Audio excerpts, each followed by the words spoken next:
Hi, Daily Dosers. My name is Kip Strawbridge. I'm the campus pastor over at the Carlsbad campus.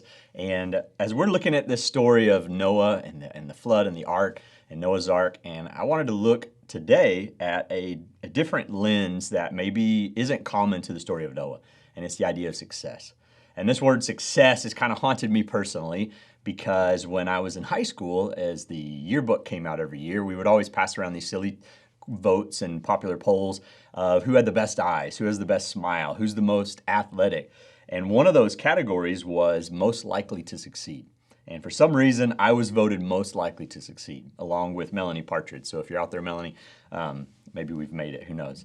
But really, that idea of success plagued me because as a believer, I found oftentimes the world's view of success and my view of success as a believer, trying to follow Christ, was very different.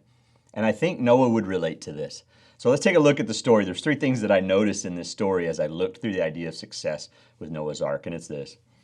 In Genesis chapter 6, verse 9, at the beginning of the story, we see that it says this. This is the account of Noah and his family.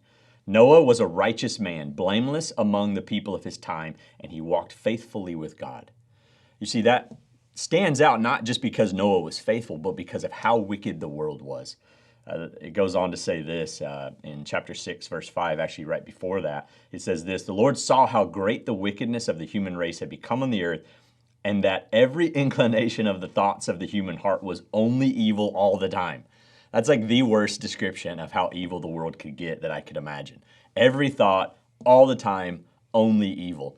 Now, you might feel that way if you're driving on the freeway, that the world's already there, but I think the freeway is a special exception. But in Noah's day, he was called out by God because he was faithful. He remained righteous.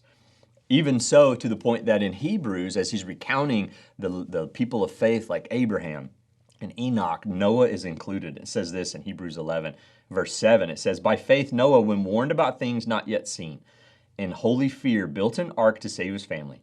By his faith he condemned the world and became heir of the righteousness that is in keeping with faith.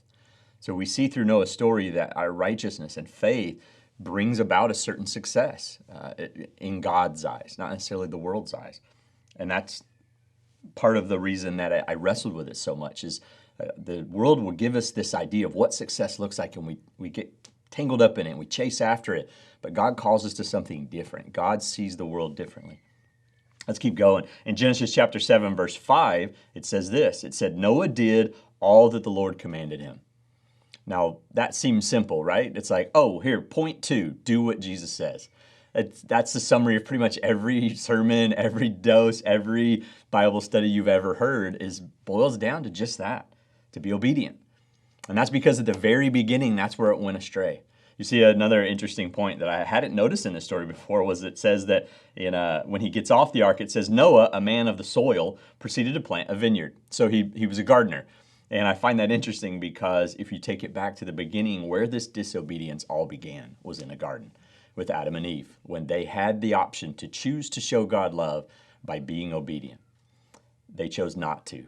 And now, fast forward to Noah in his day, and we find that the whole world is corrupt and every thought is inclined toward evil all the time, except for Noah, a man of righteousness. And so we've got 2 points. Righteousness and faith was what made Noah successful, which made him stand out among the world. And then also because he did all that the Lord commanded him. When God gave him instructions, he built the ark and he trusted God. And then lastly, I think this one's important as well. After the world was flooded and the ark settled and Noah had gotten back off, it says this in Genesis chapter 8, verse 20. It says, then Noah built an altar to the Lord, and taking some of all the clean animals and clean birds, he sacrificed burnt offerings on it. You see, Noah worshiped God. And I think that's the last key point that makes us successful, is recognizing that even though you've been on a boat with a bunch of animals for over 100 days, floating around while the world is destroyed, you get off and you say, thank God. And that's not easy to do often. And wherever you are today, you might be feeling like, why do I have to sacrifice? Haven't I sacrificed enough? But when we put that in contrast to what God has done for us and the sacrifice of Jesus to save us and redeem us, then we realize that he is still worthy no matter how crazy this world gets. He's worthy of our worship. And so righteousness by faith, obedience, and worship. Have a great day, Daily Dosers.